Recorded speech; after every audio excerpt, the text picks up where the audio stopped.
Hey everyone, welcome to my channel. So यार, जैसा कि आप लोगों को पता होगा कि आप लोगों की आयुष काउंसलिंग के राउंड 1 की रिपोर्टिंग डेट्स एंड हो चुकी हैं। अब आप लोगों का नेक्स्ट स्टार्ट हो रहा है राउंड 2। तो आज की इस वीडियो में हम लोग आयुष काउंसलिंग के राउंड 2 की कंप्लीट इन्फॉर्मेशन जानने वाले हैं। जैसे आप लोगों की राउंड 2 की डेट्स क्या हैं, आप लोगों की रजिस्ट्रेशन की फ़ीस कितनी लगती है, न्यू रजिस्ट्रेशन किसको करना पड़ेगा, न्यू चॉइस फिलिंग किसको करनी पड़ेगी, आप लोगों की राउंड 2 के लिए एलिजिबल कौन कौन है, कौन एलिजिबल नहीं है, आप लोगों के राउंड 2 में फ्री एग्जिट है या नहीं है अगर आप लोगों को सीट मिल जाती है तो। ठीक है, तो ये सारे पॉइंट्स हम लोग इस वीडियो में कवर करने वाले हैं। तो अगर आप लोग राउंड 2 में पार्टिसिपेट करने का सोच रहे हैं तो आप लोगों को ये वीडियो एंड तक ज़रूर से देखना है, क्योंकि ये वीडियो देखने के बाद आप लोगों को कोई भी डाउट नहीं रह जाएगा। ठीक है, तो अगर आप लोगों को ये वीडियो अच्छी लगे तो प्लीज़ वीडियो को लाइक कीजिएगा, शेयर कीजिएगा और चैनल को सब्सक्राइब कीजिएगा। और ये वीडियो पूरी देखने के बाद अगर आप लोगों को कोई भी डाउट रह जाता है तो आप लोग मुझसे कमेंट सेक्शन में पूछ सकते हैं। ठीक है, तो चलिए फिर वीडियो स्टार्ट करते हैं। तो सबसे पहले आप लोगों की जो इसकी डेट्स हैं वो देख लेते हैं।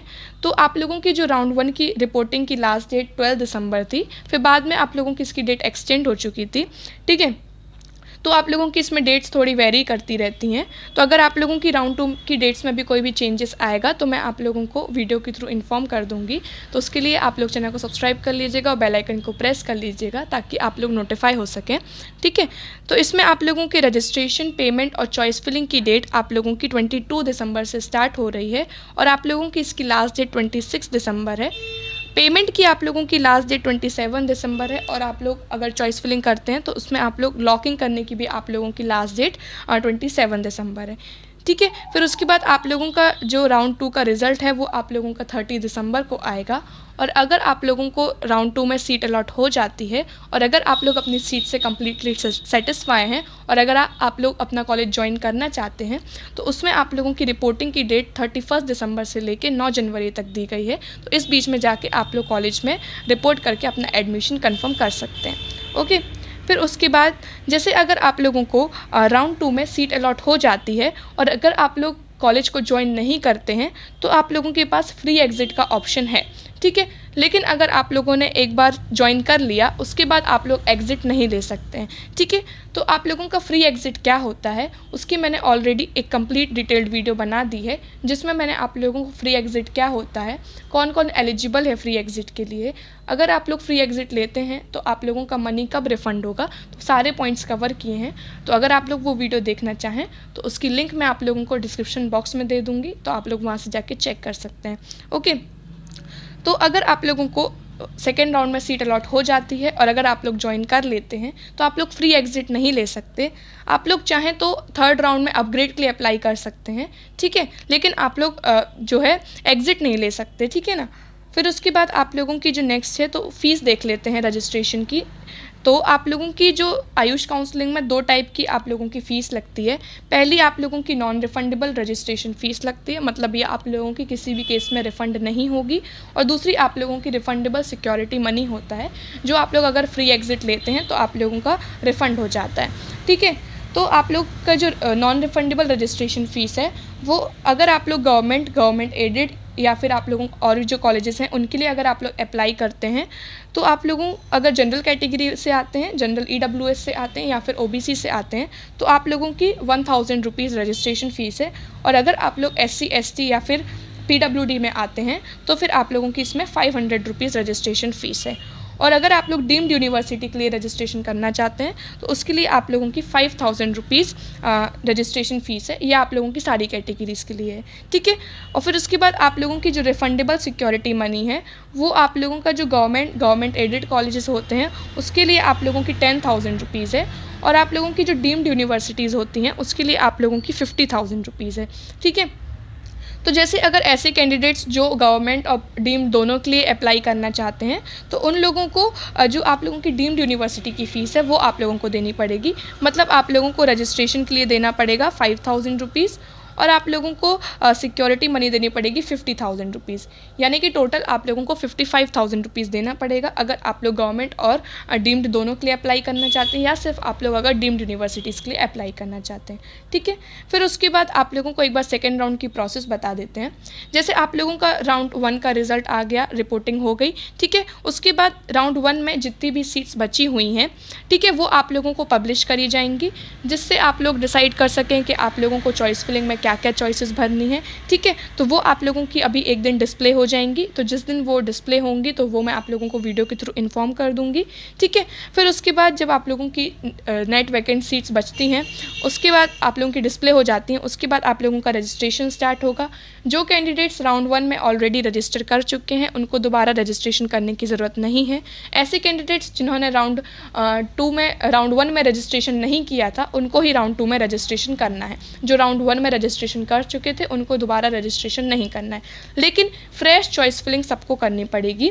आप लोगों की ऐसे कैंडिडेट्स जिन्होंने राउंड 1 में चॉइस फिलिंग करी थी उनकी राउंड 1 की चॉइस फिलिंग नहीं चलेगी, आप लोगों को न्यू फ्रेश चॉइस फिलिंग करनी पड़ेगी, तभी आप लोग सेकेंड राउंड के लिए माने जाएंगे। अगर आप लोग न्यू चॉइस फिलिंग नहीं करेंगे तो आप लोग सेकेंड राउंड के लिए नहीं माने जाएंगे। ठीक है, फिर उसके बाद आप लोगों की सीट अलॉटमेंट की प्रोसेस चालू होगी। ठीक है, इसमें आप लोग अगर सीट नहीं लेना चाहते तो आप लोगों के पास फ्री एग्जिट का ऑप्शन रहेगा। ओके, फिर उसके बाद आप लोगों का राउंड 2 का रिजल्ट आएगा। फिर जिसको भी सीट मिल जाती है और सेटिस्फाई है अपनी सीट से तो जाके कॉलेज में रिपोर्ट करना पड़ेगा। ठीक है, तो अगर आप लोगों की जो राउंड 2 में है अगर उसमें कोई भी नए कॉलेजेस ऐड होते हैं तो उसके लिए जो कैंडिडेट्स ने राउंड 1 में रजिस्ट्रेशन किया था वो भी उनके जो नए कॉलेजेस हैं उनके लिए चॉइस फिलिंग कर सकते हैं। जैसा कि मैंने आप लोगों को बताया कि आप लोगों की इसमें फ्रेश चॉइस फिलिंग होनी है, सबको न्यू चॉइस फिलिंग करनी पड़ेगी। तो अगर कोई भी न्यू कॉलेज ऐड होता है और अगर आप लोगों ने राउंड 1 में ऑलरेडी पार्टिसिपेट किया था तो जो न्यू कॉलेजेस ऐड होंगे वो भी आप लोग जो अभी चॉइस फिलिंग होगी उसमें आप लोग भर सकते हैं। मतलब सबको अलाउ है जो नए और पुराने कॉलेजेस हैं उसकी चॉइस फिलिंग करने के लिए। ठीक है, फिर उसके बाद आप लोगों की एलिजिबिलिटी क्या है राउंड 2 की, तो देखिए इसमें डिफरेंट टाइप ऑफ कैंडिडेट्स हैं जो एलिजिबल हैं। तो देख लेते हैं कौन कौन से कैंडिडेट्स हैं।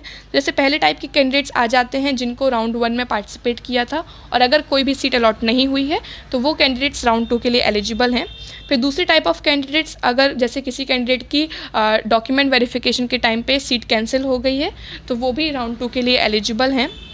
ओके, फिर ऐसे कैंडिडेट्स जिन्होंने राउंड 1 में रिपोर्टिंग कर दी थी तो अगर वो लोग राउंड 2 में पार्टिसिपेट करना चाहें तो वो लोग भी राउंड 2 के लिए एलिजिबल हैं।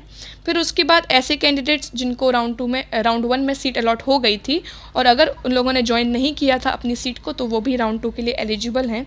ओके, फिर ऐसे कैंडिडेट्स जिनको राउंड 1 में सीट अलॉट हो गई थी और अगर उन लोगों ने अपनी सीट से रिज़ाइन कर लिया था तो वो लोग भी राउंड 2 के लिए एलिजिबल हैं। और ऐसे कैंडिडेट्स जो नीट क्वालिफाई हैं और उन लोगों ने अगर राउंड 1 में रजिस्ट्रेशन नहीं किया तो वो लोग भी राउंड 2 के लिए एलिजिबल हैं, उनको न्यू रजिस्ट्रेशन करना पड़ेगा। ठीक है, फिर उसके बाद एलिजिबल कौन नहीं है, तो जिनके डॉक्यूमेंट्स आप लोगों की इसके काउंसलिंग के एलिजिबिलिटी क्राइटेरिया को मीट नहीं करते हैं तो ऐसे कैंडिडेट्स इसके लिए एलिजिबल नहीं हैं। ठीक है, फिर उसके बाद जैसा मैंने आप लोगों को बताया कि अगर आप लोगों ने राउंड 1 में रजिस्ट्रेशन कर लिया है तो आप लोगों को राउंड 2 या राउंड 3 में दोबारा रजिस्ट्रेशन करने की ज़रूरत नहीं है। ठीक है, जिन्हें रजिस्ट्रेशन नहीं किया है राउंड 1 में उन्हीं को दोबारा से रजिस्ट्रेशन करना पड़ेगा, मतलब उनको ही रजिस्ट्रेशन करना पड़ेगा। जिन्होंने राउंड 1 में रजिस्ट्रेशन कर दिया था उनको दोबारा रजिस्ट्रेशन नहीं करना है। ओके, फिर उसके बाद जैसे अगर आप लोगों को जो सेकेंड राउंड में मिनिमम 50% AIQ वाले कोटा में अगर आप लोगों को सीट मिल जाती है और अगर आप लोग ज्वाइन कर लेते हैं तो उसके बाद आप लोग अपनी सीट से रिज़ाइन नहीं कर सकते हैं। ठीक है, अगर आप लोग रिज़ाइन कर ही नहीं सकते। ठीक है, और अगर आप लोगों ने ज्वाइन नहीं किया, ठीक है, मतलब ज्वाइन करने के बाद फिर आप लोग कॉलेज नहीं आते हैं तो उसके बाद फिर आप लोग आगे की काउंसलिंग के एलिजिबल नहीं होंगे। मतलब आप लोग जो अपनी सीट है अगर आप लोगों ने एक बार ज्वाइन कर ली उसके बाद फिर आप लोग वो सीट खाली नहीं छोड़ सकते। ठीक है, अगर आप लोग खाली छोड़ देते हैं तो फिर उसके बाद आप लोग आगे के इस काउंसलिंग के आगे के राउंड के लिए भी एलिजिबल नहीं होंगे और साथ ही साथ आप लोग जो आप लोगों की स्टेट की काउंसलिंग होती है उसके लिए भी एलिजिबल नहीं होंगे। तो आप लोगों को इस बात का ध्यान रखना है। ठीक है, अब जो आप लोगों का राउंड 2 है और राउंड 3 है इसमें आप लोगों को कोई भी मॉक काउंसलिंग नहीं होगी। जैसे आप लोगों की मॉक काउंसलिंग होती है जिसमें आप लोगों को एक रफ लिस्ट आती है जिससे आप लोगों को एक आइडिया लग जाता है कि आप लोगों को कौन सा कॉलेज अलॉट हो सकता है। इसमें आप लोगों की कोई भी मॉक काउंसलिंग नहीं है, जो भी आप लोगों का रिजल्ट आएगा वो आप लोगों का फाइनल रिजल्ट आएगा। ठीक है, फिर उसके बाद ऐसे कैंडिडेट्स जिनको राउंड 1 में सीट अलॉट हो गई थी और अगर उन लोगों ने अपग्रेड के लिए अप्लाई किया था, ठीक है, और अगर उन लोगों को राउंड 2 में सीट अलॉट हो जाती है तो उनकी जो पुरानी वाली सीट है वो आप लोगों की जो फर्स्ट राउंड की सीट है वो ऑटोमेटिकली कैंसिल हो जाएगी, ठीक है। और अगर आप लोग अभी जो राउंड 2 में आप लोगों को कॉलेज मिला है, अगर आप लोग उसको ज्वाइन नहीं करते हैं तो आप लोग आगे के काउंसलिंग के लिए एलिजिबल नहीं होंगे, चाहे आप लोग पुराने रजिस्ट्रेशन से लें या फिर आप लोग न्यू रजिस्ट्रेशन करें तो भी आप लोग एलिजिबल नहीं होंगे, ठीक है। और साथ ही साथ जैसे अगर आप लोगों को राउंड 2 में सीट अलॉट हो गई तो अगर आप लोगों ने ज्वाइन नहीं किया तो आप लोग फ्री एग्जिट ले सकते हैं, लेकिन अगर आप लोगों ने ज्वाइन कर लिया, ठीक है, तो फिर उसके बाद आप लोग आगे के किसी भी काउंसलिंग के लिए एलिजिबल नहीं होंगे, चाहे वो आप लोगों की इसी काउंसलिंग की आगे के राउंड्स हो या फिर आप लोगों की जो स्टेट की काउंसलिंग होती है उसमें भी आप लोग एलिजिबल नहीं होंगे। आप लोग जितने भी कैंडिडेट्स इसमें ज्वाइन कर चुके होंगे उनकी जो एक लिस्ट बना के सब जगह सर्कुलेट कर दी जाएगी आप लोगों की सेंट्रल और स्टेट काउंसलिंग्स में, ताकि आप लोग कहीं पे भी एलिजिबल ना रह जाएं, ठीक है। तो इस बात का आप लोगों को ज़रूर से ध्यान रखना है कि आप लोगों को तभी कॉलेज को ज्वाइन करना है जब आप लोग अपने कॉलेज से फुल्ली सेटिस्फाई हों, ठीक है, वरना आप लोग फिर किसी भी काउंसलिंग के एलिजिबल नहीं रह जाएंगे। ओके, तो आई होप आप लोगों को इन्फॉर्मेशन अच्छी लगी हो, मैंने सारे पॉइंट्स कवर करने की कोशिश करी है। फिर भी कोई डाउट हो तो आप लोग मुझसे कमेंट सेक्शन में पूछ सकते हैं, और अगर आप लोगों को ये वीडियो अच्छी लगी हो तो प्लीज़ वीडियो को लाइक कीजिएगा, शेयर कीजिएगा और चैनल को सब्सक्राइब कीजिएगा। Thank you so much for watching.